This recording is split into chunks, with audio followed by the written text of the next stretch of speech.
Oke, terima kasih. Assalamualaikum warahmatullahi wabarakatuh. Perkenalkan, saya Muhammad Asal Fuad, pengampu mata pelajaran gambar teknik manufaktur di kelas 12 teknik pemesinan. Hari ini kita akan mempelajari tentang gambar teknik itu apa, CAD itu apa, CAM itu apa, CAI itu apa. Nah, kalau kita merujuk ya, gambar teknik itu apa? Gambar teknik adalah menggambar dengan menggunakan simbol-simbol yang sudah ditetapkan oleh standar penggunaan ataupun sesuai dengan ketetapan internasional, yang dimana simbol-simbol tersebut dapat disebut mutlak. Kalau kita klik, jadi intinya dalam gambar teknik itu dia mempunyai kesepakatan di mana dia cara menggambar itu sesuai kaidah-kaidah yang sudah berlaku. Contohnya kalau di gambar teknik itu ada namanya ISO, sesuai disepakati ISO. Dalam gambar teknik pun kita mengenal tentang, kalau kita menggambar teknik di kelas 10 itu kertasnya saja sudah ada standarnya. Semisal kita mendapatkan kertas A4, ada A3, ada A2, A1, itu sudah terstandar, ukurannya pun sudah terstandar. Misal A4, ukurannya berapa? Kita lihat. A4 kalau kita hitung ukurannya adalah 297 kali 210. Kalau saya menyebutkan angka, kalau di teknik pemesinan itu satuannya itu metrik, jelas milimeter. Kalau A3 berarti 2 kali lipatnya A4. Berarti 2 kali lipatnya A4. Jadi kalau berapa 2 kalinya A4?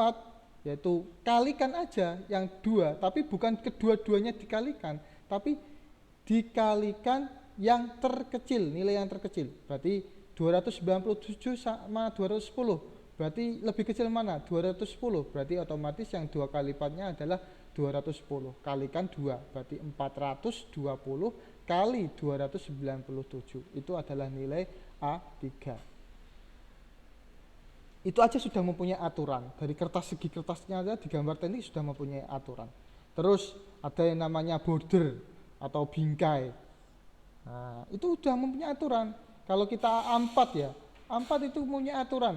Kalau garis tepinya itu 20, samping-sampingnya itu 5. Kalau di atasnya A4 itu berarti tepinya 20, samping-sampingnya berarti ukurannya 10 kalau di atasnya. Kalau di bawahnya berarti tepinya 20, garis tepi lainnya yaitu 5. Perlu dicatat.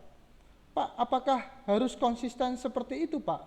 Bolehkah kita memberikan border tidak sesuai seperti itu? Boleh kalau masalah border, yang penting ada bordernya dan disepakati bersama-sama.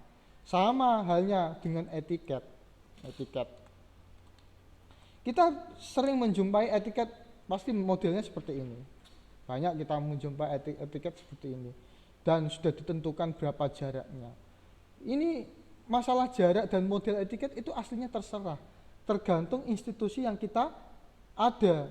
Kalau institusinya seperti kalau di Wisuda Karya, berarti ya modelnya seperti itu ya kita serentakkan. Setiap institusi mempunyai kebijakan dalam masing-masing. Tapi ada yang harus ada dalam etiket. Apa yang harus ada di etiket? Ada simbol-simbol tentang proyeksi. Nah, di dalam proyeksi ada berapa proyeksi? Ada 2, proyeksi Amerika dan proyeksi Eropa. Proyeksi Amerika itu berarti kuadran ketiga. Kalau proyeksi Eropa itu kuadran pertama.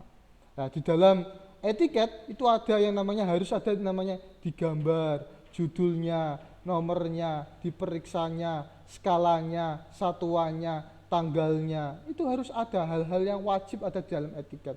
Tapi kalau bentuk-bentuknya itu terserah, modelnya terserah, gak masalah. Tapi harus, kita ulangi lagi, harus sesuai dengan institusi yang diterapkan. Misal di Pura, di Jarum, dia juga mempunyai kewenangan masing-masing untuk membuat etiket sesuai dengan kebijakan dia, logo yang mengadakan dia itu sendiri. Nah, kita sudah tentang apa, garis tepi, border, etiket sudah, kertasnya juga sudah kita samakan. Apalagi yang belum? Nah, ada yang namanya pandangan proyeksi Amerika Eropa dalam memilih. Kalau kita proyeksi misal proyeksi Amerika, berarti di dalam proyeksi Amerika ada 6 pandangan. Pandangan atas, depan, bawah, kiri, kanan, belakang. Itu tercantum letaknya akan sama. Berbeda dengan proyeksi Eropa. Proyeksi Eropa. Kita klik Eropa.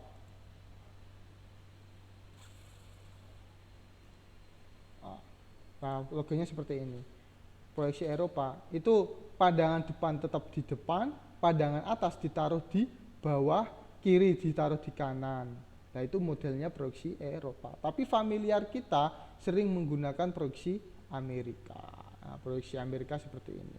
Trapesiumnya di nomor 2. Kalau yang di proyeksi Eropa, trapesiumnya di yang pertama. Nah, itu tentang gambar teknik. Sekarang kita masuk tentang gambar teknik manufaktur atau yang kita atau kita lebih prefernya ke software ya. Software kita menggunakan CADD atau CAD. Nah, CAD itu apa sih? Suatu program komputer untuk menggambar suatu produk atau bagian dari suatu produk.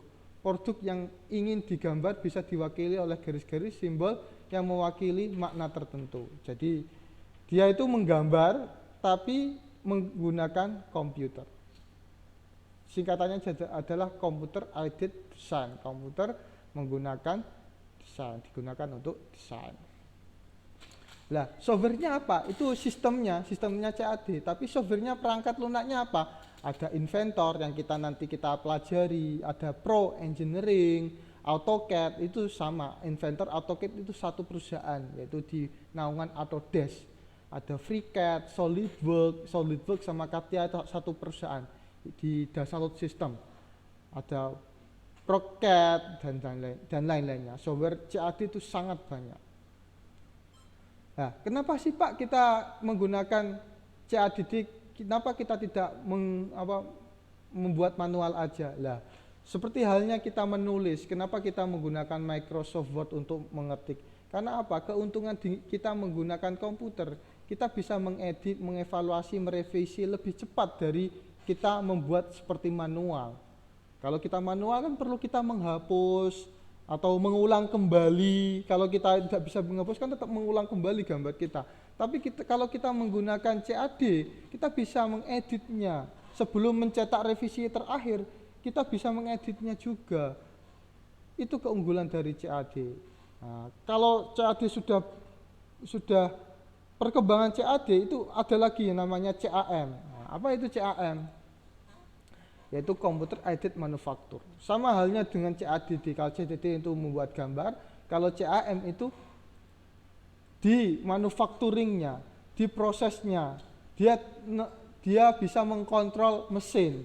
Kalau CAD kan cuma menggambarnya saja. Kalau CAM itu bisa gambarnya tersebut, sistemnya tersebut bisa mengontrol mesin. Seperti apa? Mesin CNC bisa mengontrol. Itu Mastercam, itu CAM. Walaupun CAM tapi dia juga bisa digunakan untuk CAD. Tapi dia masuknya produk adalah CAM, Mastercam itu. Nah, di dalam Mastercam kan bisa digambar juga, bukan cuma memberikan NC code. Kalau kita gambar di Mastercam kan ada NC code-nya. NC code-nya itulah yang menjadikan CAM itu tersebut di Mastercam. Terus ada lagi CAE, Computer Aided Engineering. Nah, ini sudah ke analisis. Jadi yang bukan gambar itu bukan software gambar itu bukan cuma digambar saja, tapi bisa dianalisis. Jadi nilai-nilai dari kekuatan dari material itu digambar, komposisinya dimasukkan, nilai density-nya dimasukkan, itu bisa dibuat.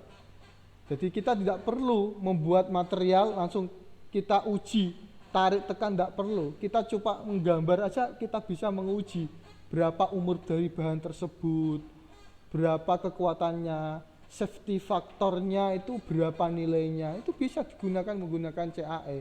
Softwarenya software apa Pak itu?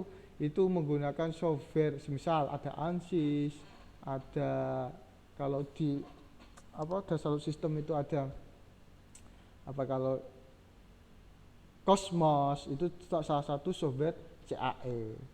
Oke, terima kasih untuk pertemuan hari ini, untuk perkenalannya. Jadi nanti untuk di video selanjutnya tolong diperhatikan, kita ini untuk belajar bareng-bareng.